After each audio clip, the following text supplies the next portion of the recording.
Well, hey, welcome everybody to Control Alt Achieve Live for January 2nd of 2023. I got to get used to saying that. Thank you so much for joining me here tonight, whether you're watching live or if you're watching the recording later or listening later, whatever the case. I really appreciate you taking the time to be here with me tonight. As usual, all of the resources for our session tonight can be found at bit.ly/CAA-live for Control Alt Achieve -live. That will get you to a Google document that has everything we're going to be taking a look at here tonight. If you scroll on down to the second page of that document, you'll see our links for tonight for January 2nd. As usual, I've got some things I came across around the web, and then I've got some things from my blog that I'll be sharing. Now, while you're taking a moment to get that pulled up, quick introduction. Howdy, everybody. My name is Eric Kurtz.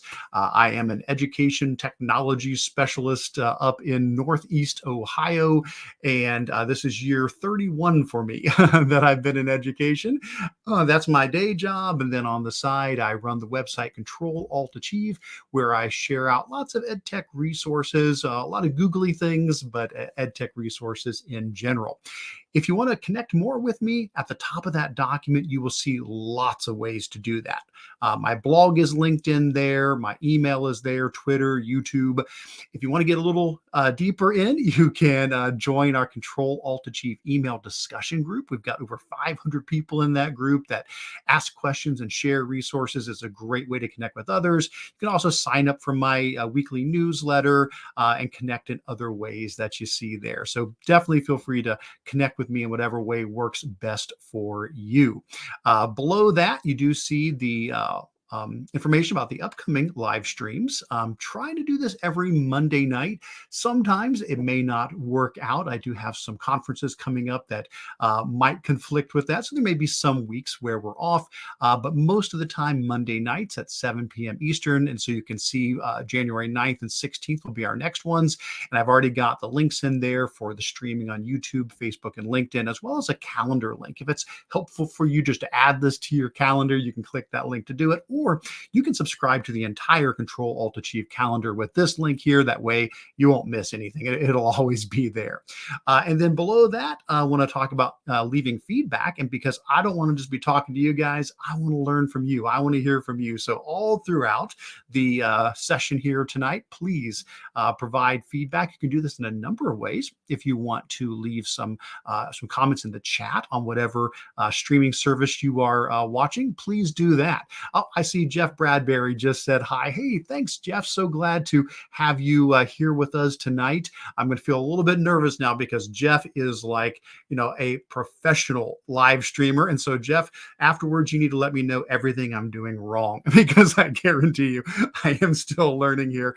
I can learn a lot from Jeff. So if you don't know Jeff, please do connect with him. He's an awesome person in the EdTech world. Thanks for being with us here tonight, Jeff. So definitely throw things in the chat as you're watching the live stream, or you can comment right in this document. I do have commenting turned on, or I've got a Google form linked in here. If you prefer just to drop a comment in through the form, you can do that as well. And I'll keep an eye on that throughout the session also. All right, well, enough of all of that. Hopefully that gave you guys plenty of time to get settled in and to have pulled up the resource document for tonight. Again, that is bit.ly/CAA-live. All right, let's get on down to page 2 where we're going to get into our links for the week. And so basically, this is what we do each Monday night. I just share some cool stuff that I've come across on the internet around, whether it's listening to podcasts or reading blogs or watching YouTube videos or inside of some of these email discussion groups. So many different ways I come across things. I just try to collect those together and share out what I've come across in the last week, and then also sharing what things I have posted on my blog recently. Now, it's technically been 2 weeks since our last time. If you scroll down, you'll see it was December 19th. I did take a week off, of course, with the holiday break there. Oh, by the way, you can keep on scrolling if you want to see all the previous weeks as well. There's loads and loads and loads of resources here if you want to go back to the previous weeks of resources. But let's get into what we're going to be taking a look at here tonight. tonight. I'm going to go ahead and turn off that floating banner now. I think you guys have had enough time to see that. And I will I'll just put the shared screen there instead of my face on the screen as well. All right, there we go. So let's start off with things I have come across around the internet over the last couple of weeks. And the first one we're going to take a look at here is called Chat Animator. So I'm going to go ahead and give a click on that and pull that up here. There we go. And so what this is a free website where you can create realistic but fake text chat animations that are going to they're going to simulate like a messaging app. And so what you see here is you can go in and you can choose the names. So you can change the names for the people that are chatting, and you can change the pictures. You can upload whatever pictures you would like here as well. And then you can change what the text is. You can fill in the different things you want the people to say, choose who is saying it. And what it will do is it will generate this animation for you over here. Now, I did this earlier. Let me pull up the example, the one that I did. Here we go. Pull this over. So I decided to do a conversation between the three little pigs. And so I went ahead and renamed them as Pete, Polly, and Patrick, and I uploaded some images of some pigs there. And then I also added the big bad wolf in as well.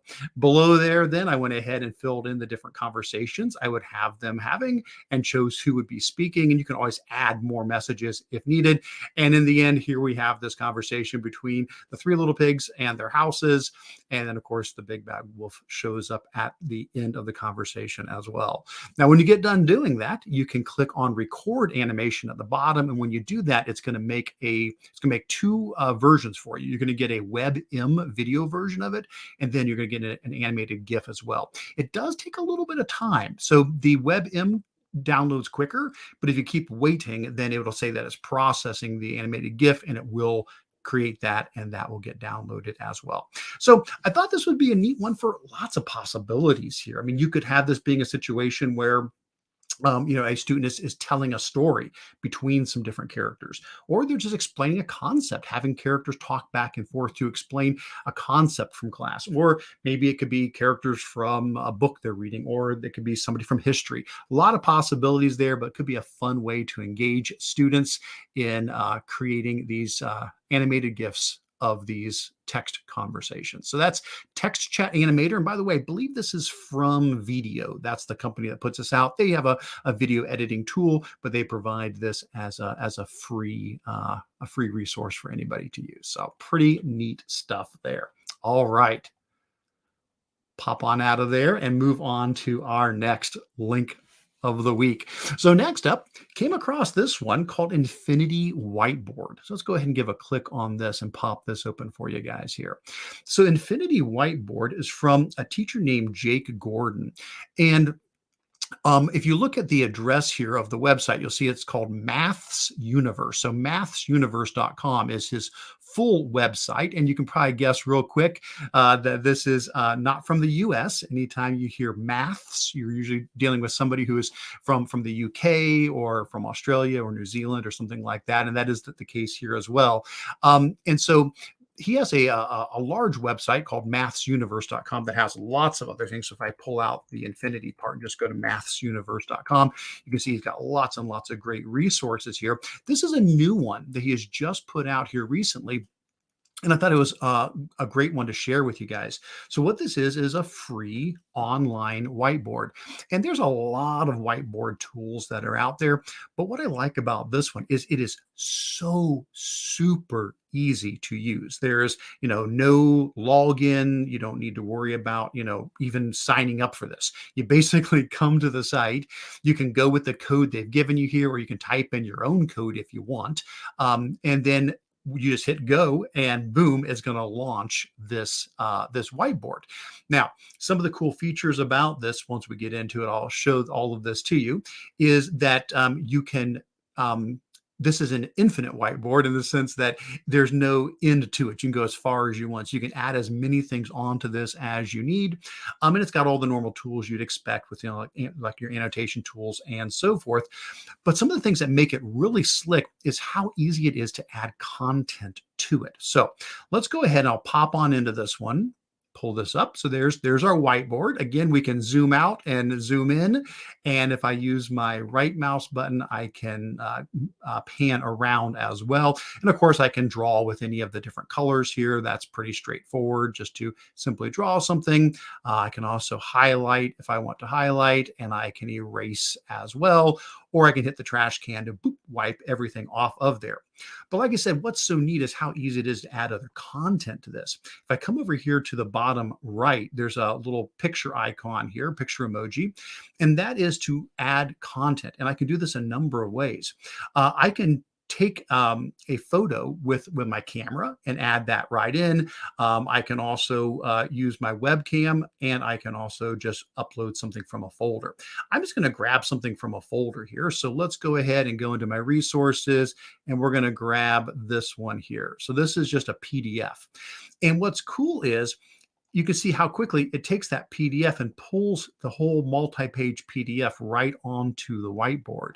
And now we could just start annotating on top of this. So if I wanted to come in and say, okay, let's start filling this out.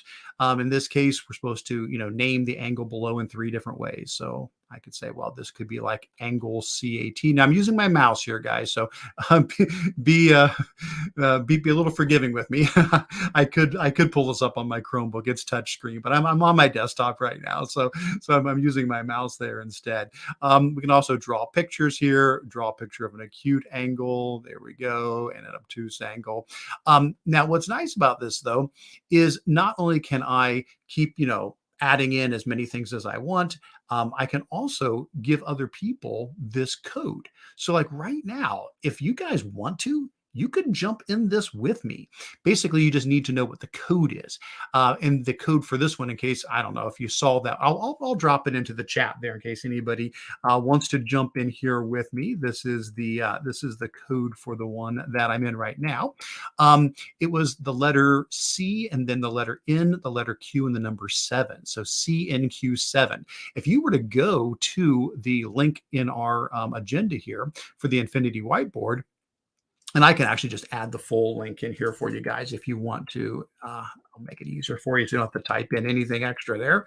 Here we go. So that is, if you go to that link and you were to put CNQ7 on the end of it, that would let you jump into, there we go. Hey, yep, some folks have jumped in with me here. Okay, so it looks like we do have somebody else in here with me as well.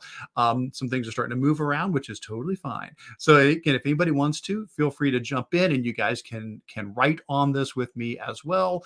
And so it's not, I did have a chat with Jake, who designed this, and he said this version is not really designed, so much for like, a large class usage, but you definitely can. You can have multiple people in here for like brainstorming and so forth. He has another version, which is his standard whiteboard, not the Infinity one. It's a little bit more geared toward having a class in as well. And so if you were to go back to the regular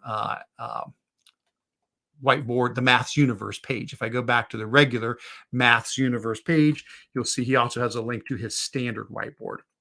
And the standard one has a lot of the same features, but it includes ability to intentionally invite your students, and then they each get a copy of what's on your board, and you can see each of your students' boards as well. So a little bit of a different setup for that one, but the main difference on this being that you can go on forever and ever as far as you want. So he was thinking he would probably recommend this board, like if you were wanting to present something to your class and you wanted to be able to annotate on it. He said what you could do is you could have your phone out, and on your phone, you could go to the exact same web link with the same code on your phone, because this works perfectly on mobile, and you could just take a picture of a student's worksheet or whatever they've got on their desk, and boom, drop it right up on the screen, and you could start annotating on it right away. So this would be really easy for you to have maybe your desktop connected to the projector, and then you're walking around with your tablet or your phone and you're annotating right on there. So and again, it's totally free. It really is. There's no gotchas here. It's completely free. Jake is a math teacher, and he uses this every day. He created it and just wants people to be able to benefit from it. So I thought that was a really neat one to give a shout out to and see how other people may want to start playing around with this. So awesome stuff. All right. Well, I'm going to go ahead and close out of that.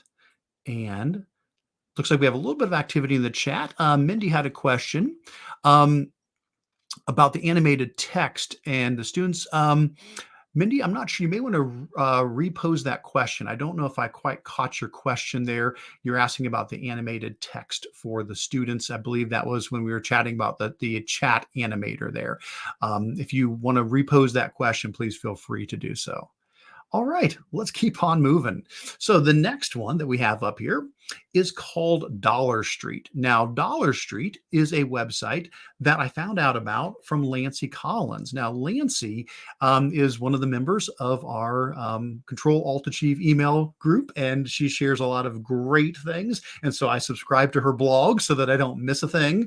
And Lancy had shared this recently. So what is Dollar Street? So Dollar Street, the goal behind this website is to make everyone understand how people really live and to go beyond stereotypes and cliches. And so what they did was they visited more than 200 homes around the world, over 50 countries, and they took 30,000 photos and 10,000 videos in lots of different categories. And so what you can do is you can come to this site and you can say, okay, I can explore how people live around the world.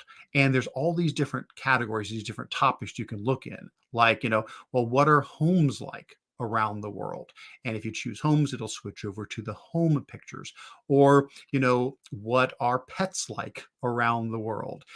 These are just some of the more common categories. You can go over to the all topics here and you can drill into really pretty much anything you might have a question about for how people live around the world. Like, what do backyards look like around the world? So after you choose the topic, you're now going to get these pictures that they have, these pictures and videos that they've taken.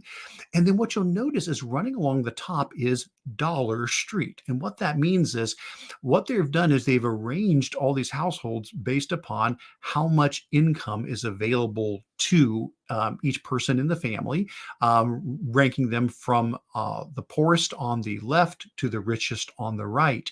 And so as you go down here and you hover above these, you'll see the different little houses popping up on top. And that corresponds to how much per month each person in the family has at their disposal. And so in some cases, you've got some folks with a lot more, in other cases, a lot less, but it can really give us a much better understanding of actually how people are living around the world. Now, for any one of these, we can give a click on to go into one of these. And when we do, it'll then pull up that particular page where we can see the video and we can see all of the individual, if there's pictures, if there's other things from that location, like their kitchen and their home and their living room. And then you can read about those people there as well.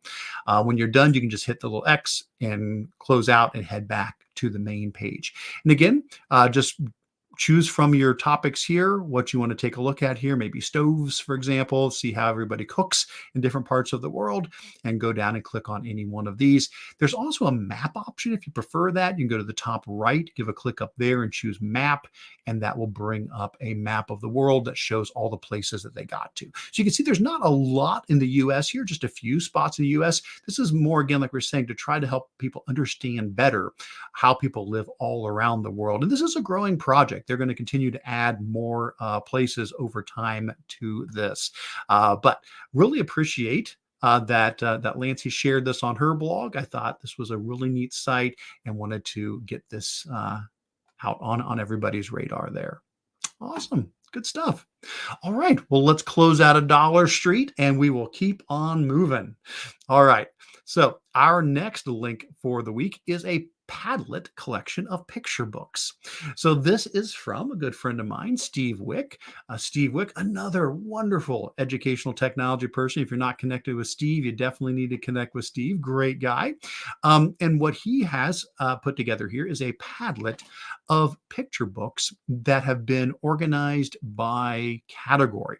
So this is like a passion project of his that he's been working on the side and has put this together. And if you look at the top, you will see the different categories. So we've got like collaboration, books about communication, books about culture and diversity, books about curiosity. And then if you scroll across, you'll see he's got lots of categories here: empathy, kindness, media literacy, mindfulness, SEL, STEM, and on down the line. Then for each one of these, if you start scrolling down, of course, there's lots of books within each of these categories here. And then, of course, you can click on these to get a close-up of that book and a link out to Amazon where you can purchase the book if you would like to as well. So I just thought this was a great way to take all of these picture books and get them nicely organized. I think Steve as well is probably going to continue to build this out over time, but already it's a fantastic collection of resources there. So thanks, Steve, so much for putting that together and sharing that out. All right, and so that brings us to our final of the Around the Web links before we move into the ones from my blog. And this is a website called Atom Up Maths. So you can already get the pun right away, Atom Up Maths.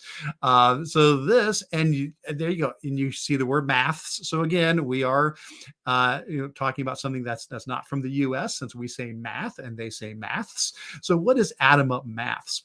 Well, this is a website that is from James Summerfield and Sam Corden. James is from West Midlands, UK, and Sam is from Hawke's Bay, New Zealand. And they're both math teachers. And back in 2014, they were teaching at the same school together, and they started creating math songs for their students, and they took off. And so they have built this website based on that. So if you come here and scroll on down, you'll see that's one of the key features is the songs. If you give a click here, you'll see they've got lots and lots of math songs. And I warn you ahead of time, you will get them stuck in your head. And so a lot of these deal with elementary or middle school level math topics here. They say they've got a lot of them. So definitely start exploring those. And wow, there's a ton of songs here. This is fantastic. But that's not all that they have here. They've also got other things such as number facts practice, useful tools, math vocab sheets, memory aids. But then I was drawn to their games section.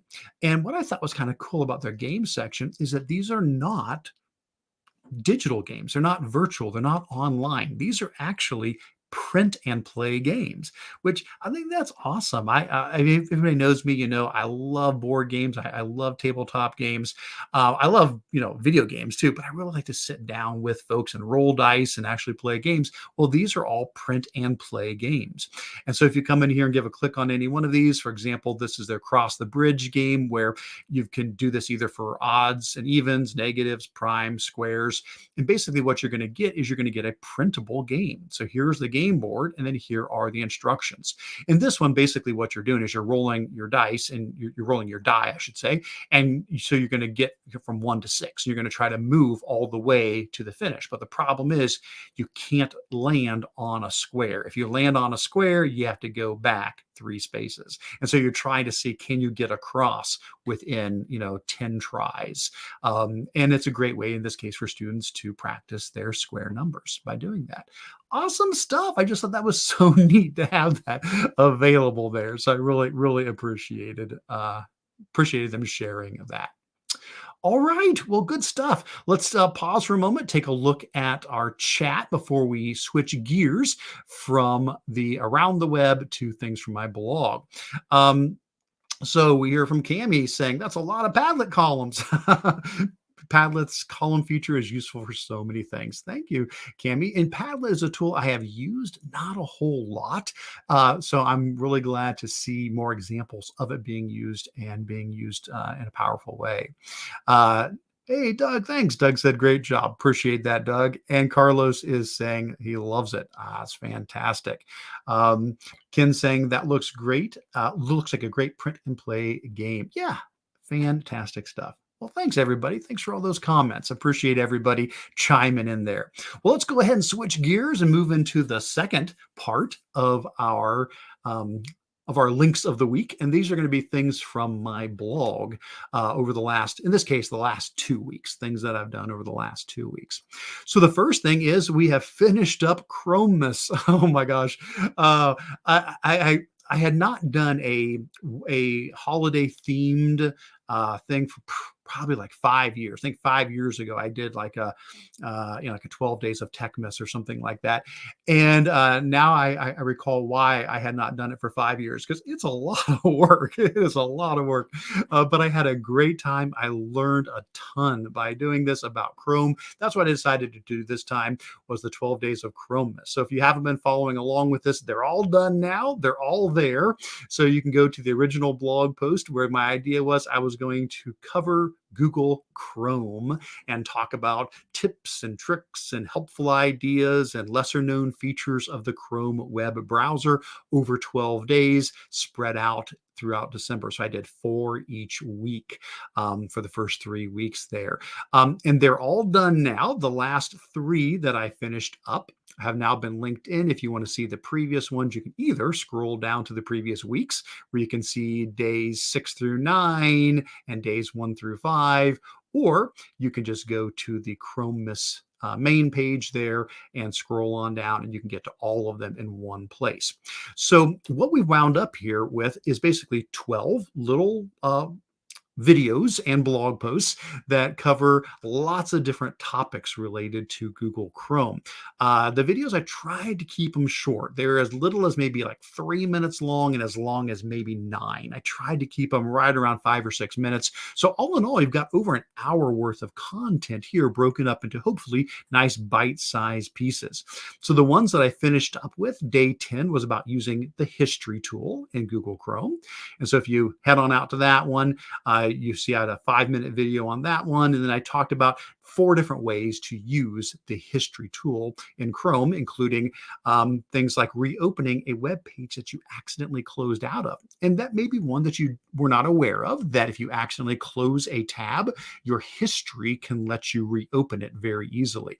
So if I were, for example, to come over here and accidentally close out of this blog post on the 12 days of Chromeness, and if I didn't want to have done that, I could go to the top right-hand corner, click on my little drop-down tab here, and you'll see recently closed. And be like, oh, there it is. There's the one I just closed out of. Well, this is your history here, and that it's pulling that from. So that's nice. That's one way to pull that back up. There's several ways you can do it. And then I talked about other things such as searching for a page in your history by keyword.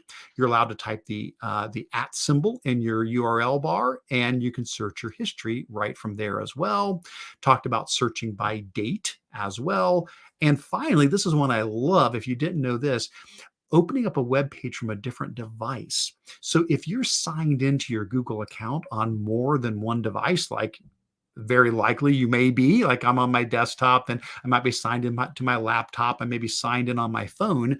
Well, if I go up to the 3 dots button in the top right and I go to history, it won't just show the recently closed web pages from the device I'm on. It'll show the recently accessed pages from the other devices I'm signed into. I love this because sometimes I'll be on my phone and I'm reading something, or I'm on my laptop reading something, or I'm at work and I'm on my work computer. But then when I get home, I want to pull that up easily. Well, all I have to do is go up to my history and it will show me every device that I've been signed into, and I can pull up those recent pages from there. So that's nice. So we talked about history. The next one, day 11, favorite keyboard shortcuts in Chrome. And there's so many of these. Oh my gosh, there are so many. I just had to pick a few. So this is just some of my favorites that I tend to use. I would love to hear from you guys what keyboard shortcuts you end up using. But it was things like using the control button, the control key or command when you click on a link to open it up in a new tab. Because sometimes I will have a big long list of, here, we'll just tell you what, we'll just open this back up here. I'll go to my history and pull that right back up. There we go. Like if I've got a big long list of links here, if I press control click, if I hold down control while I click on these, what it does is it pops open those links into new tabs in the background. And I'll do that if I've run a Google search and I found a whole bunch of links I want to explore. That's a great way to be able to pop them open into another tab. But then I talked about other things such as jumping between tabs using control and the tab button to cycle through your, if you hold control and tab, you can cycle through your tabs, which is a great way to quickly move through your tabs, as well as jumping to specific numbered tabs. And of course, here's the other way to open a recently closed window, Control Shift T. That's another way. If I say, oh no, I just closed out of that tab, Control Shift T will pop that back open as well. There's a lot of ways to help out if you accidentally do that. I also talked about features like zooming in and out with Control plus, minus, and 0, finding things on a web page with Control F. And then this one, just because sometimes you get to a really long web page, home and end will get you all the way to the top or all the way to the bottom. So if I hit home, I go to the top. If I hit end, I go to the bottom. So that's a great way to move quickly on a web page. And then the last thing I talked about printing from a web page and also opening and closing your bookmarks bar. Like you see at the moment, I don't have my bookmarks bar showing by default. If I open up a new tab, it shows, but otherwise I usually don't have it open there. Control Shift B, boom, boom. I can just easily pop open my bookmarks bar anytime I need it. And that's a nice one. So those were just some of my favorites. Again, I'd love to hear yours as well, but those were some of the ones that I highlighted. And then the last one, day 12, the final day of Chromeless, I talked about extensions.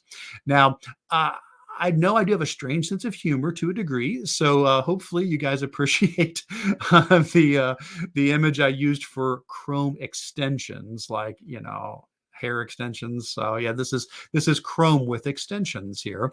And so I was talking about excellent extensions for Google Chrome. And so on this one, in the video and the blog post, I talk about everything about extensions, you know, how to go to the Chrome web store, how to find extensions, how to evaluate if they're good or not, how to install extensions, how to pin them after you install them so you can find them. And then I talked about things like managing extensions. And one thing I mentioned was how I love to use Extensity as an extension to help manage my extensions. Because I have so many installed, I don't want them all running at the same time.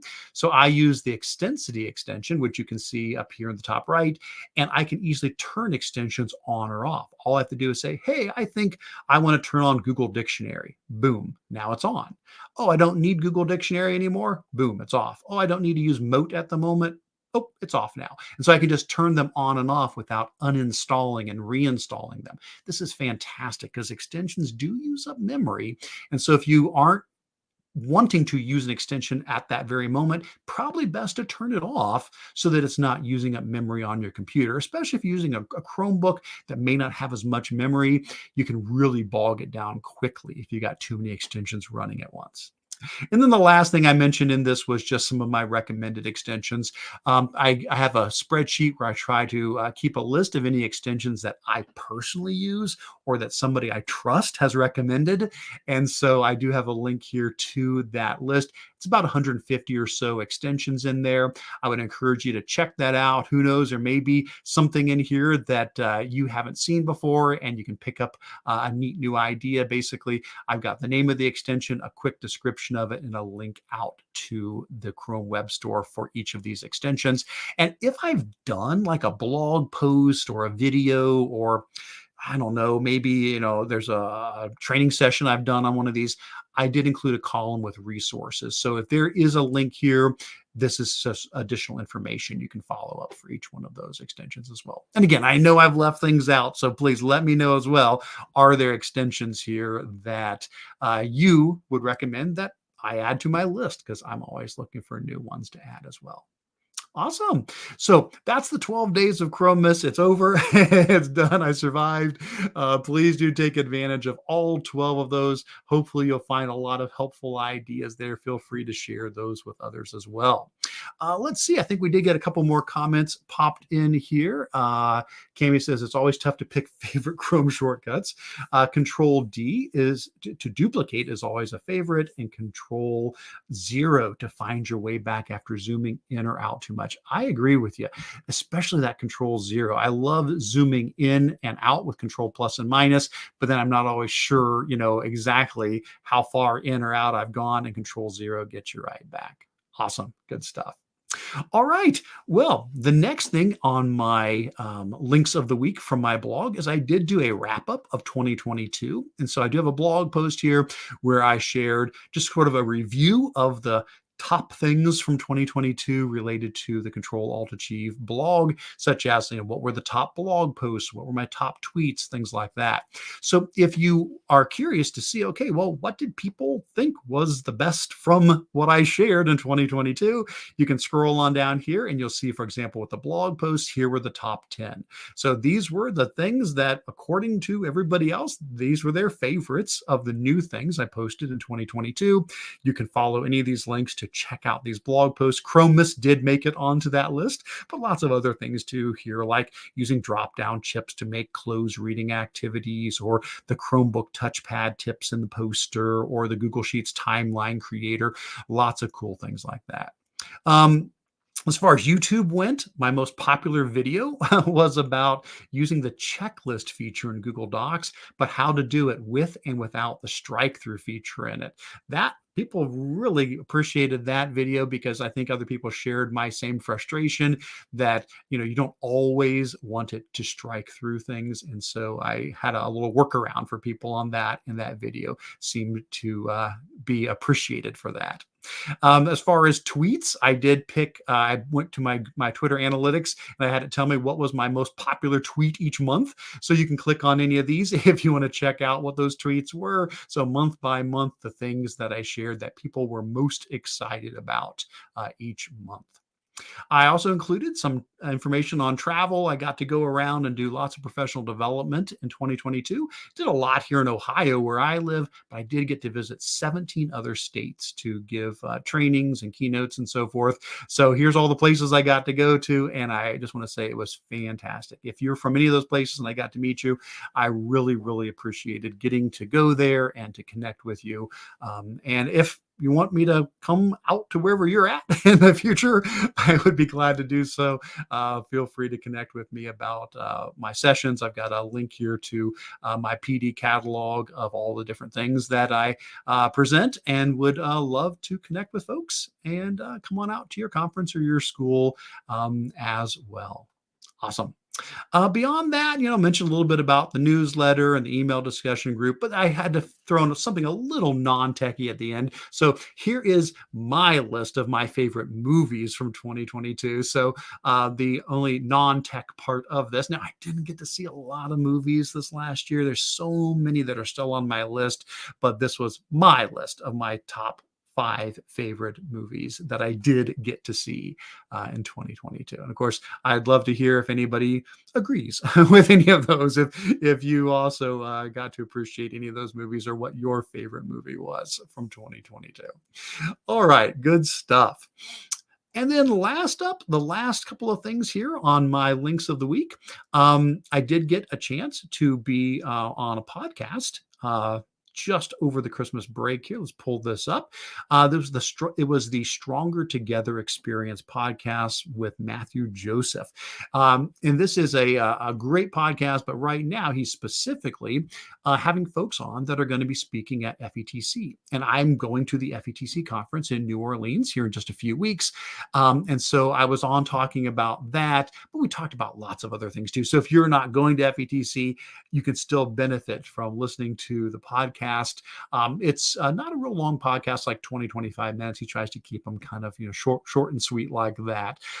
So I would definitely encourage you to check out the podcast, but also not just the episode I was on, but dig into all of his information as well. I put Matt's Twitter and YouTube and the podcast site there as well, so you can check out all of the different episodes he's had on there.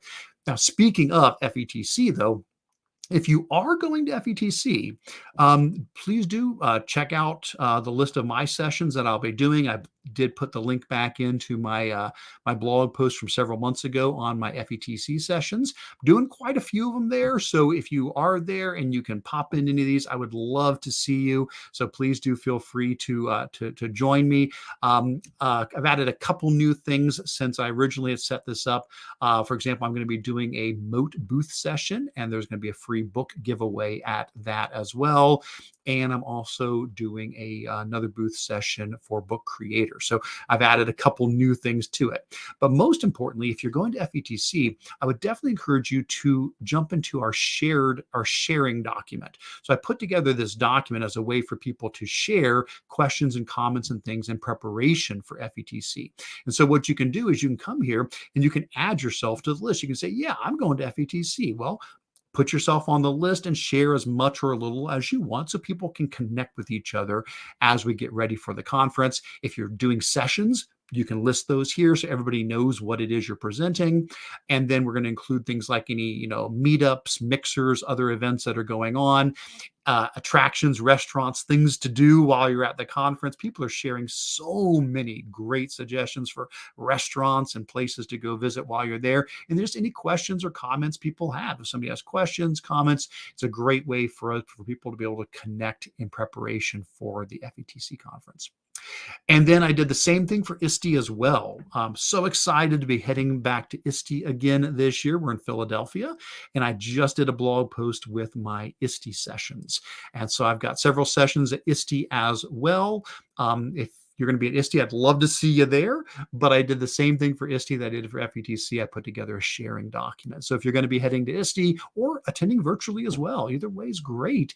What we've got here is the same sort of a setup. You can add your information that you're going to be attending ISTE. And then if you're doing sessions, what it is you're doing. And as before, mixers, attractions, questions, comments. Again, I appreciate so much. Thank you, everybody. Thank you, Corey. Thank you, Heather. Thank you, all these folks who've been contributing to these documents. We got folks who live in Philly, and then they know, the places to recommend, and they've been adding lots of great suggestions in there. So I really appreciate folks all coming together to do that. All right. Well, guys, that is it. That gets me to the end of my resources. So while I start to wrap things up here, I'll put out one last call. If you've got any questions or comments or something that you want to add to the discussion, please feel free to do so now. But as we start to wrap up, first of all, I just want to thank you so very much for taking the time to join me either live or to watch the recording later on. I want to remind you that we do have these coming up each Monday night. So the next 2 weeks for sure. Not sure about the week of FETC. That's the one after this. So I likely may not be able to pull off a live session that week. So we may have a week that we'll skip there, but definitely the next 2 I've got scheduled here, and you can add those to your calendar as well. And please, send me suggestions. So many things that I share each week come from other people who are sharing awesome things. So I'd love to hear from you as well. Awesome. Well, guys, again, thank you so very much. I appreciate you taking the time to be with me tonight. I'll go ahead and pop back up on the screen so I can officially wave goodbye and say thanks again, and have a wonderful, wonderful rest of your week until I see you next time here on Control Alt Achieve Live. Take care, everybody.